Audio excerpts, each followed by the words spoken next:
Madam President. Senator from Kansas. Madam President, I rise today to ask this body for unanimous consent to call up and make pending our amendment to add the Credit Card Competition Act to the substitute amendment for the FAA reauthorization bill. Kansans elected me to fight for them in Washington, to give them a voice at the highest levels of government. And I humbly took this job and that responsibility seriously. For that reason, I stand here today to say that I will not fall in line and cower to the standard operating procedures up here that puts United States senators in the back seat and blocks us from bringing our priorities, the priorities of the people, to the floor. Kansans want their voices to be heard and not sidelined by D.C. lobbyists and special interest groups who are blocking and tackling our priorities behind the scenes. Every senator in this chamber should have the right to hear and vote on their amendments. Many of my colleagues and I welcome this debate. It's healthy. Let's have the debates. Let's take the hard votes. What's the harm? I ask everybody, what is the harm of these discussions, of these debates, and then letting the cards fall as they may with each vote? Each senator deserves the opportunity to bring their amendments to the floor and make their case. Back home, I've crisscrossed Kansas, meeting with small businesses and owners across the state. And at every meeting, they look me in the eyes and they say they need some type of relief. The price of business is simply too high. And unfair, outrageous swipe fees from Wall Street and the Visa MasterCard duopoly are pulling the rug out from under them, making it unaffordable to do business. Americans pay 7 times more than our friends in the European Union do for the same swipe fee, 4 times more than our friends in Canada. So we take these concerns to Washington, and we got to work. But I never could have imagined the uphill battle we'd face up here to do the right thing, for doing what's best for hardworking Americans who are living paycheck to paycheck. As a physician, once we diagnose a problem, we think the treatment should be quick. Our patients demand that quick turnaround. Once we figure out what's wrong, here's the solution, let's do it. I don't want our patients to wait any more longer than they have to, but in Washington I've learned and realized that too often we see the problem, but we sit on the solutions if they're not popular with the people who cut the biggest checks up here. For too long, the Visa MasterCard duopoly has used its money and influence in Washington to turn politicians' eyes away from predatory swipe fees. Right now, the Visa MasterCard duopoly and 4 mega banks are robbing our American small businesses at the highest rate in the world, with their credit card swipe fees totaling over $90 billion. That's 90 with a B billion dollars each year. These swipe fees are inflation multipliers on businesses and the consumers. Often credit card swipe fees are one of businesses' highest costs, often topping utilities, rent, or even the employees' health care costs.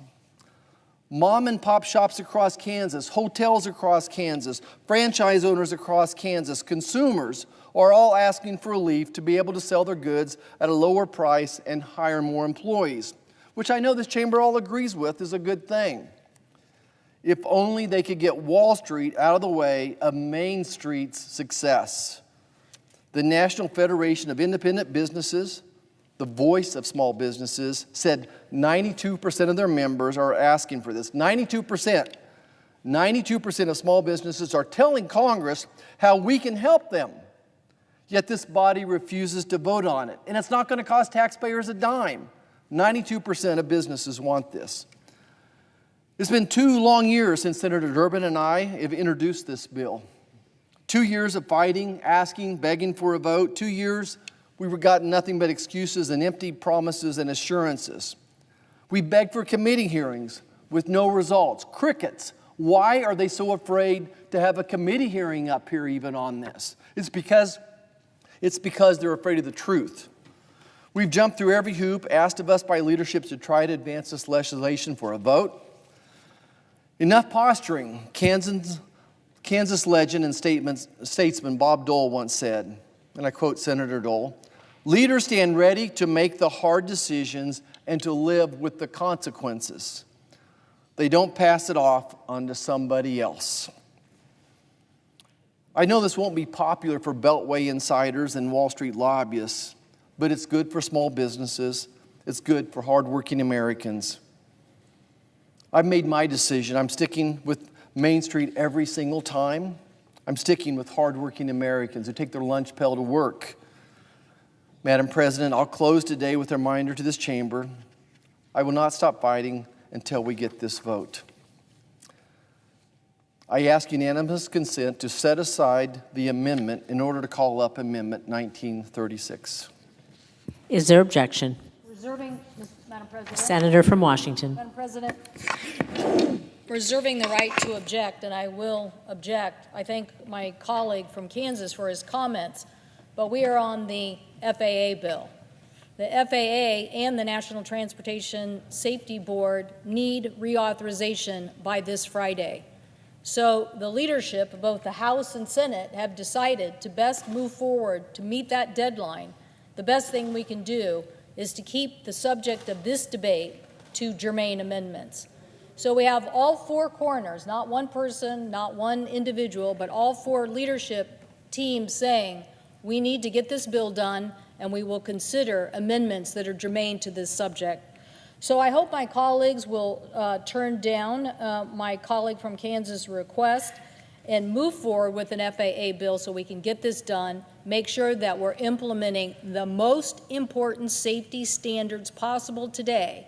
More air traffic controllers, more near runway missed technology, 25-hour cockpit recording, and make sure that we are giving consumers the refunds they deserve.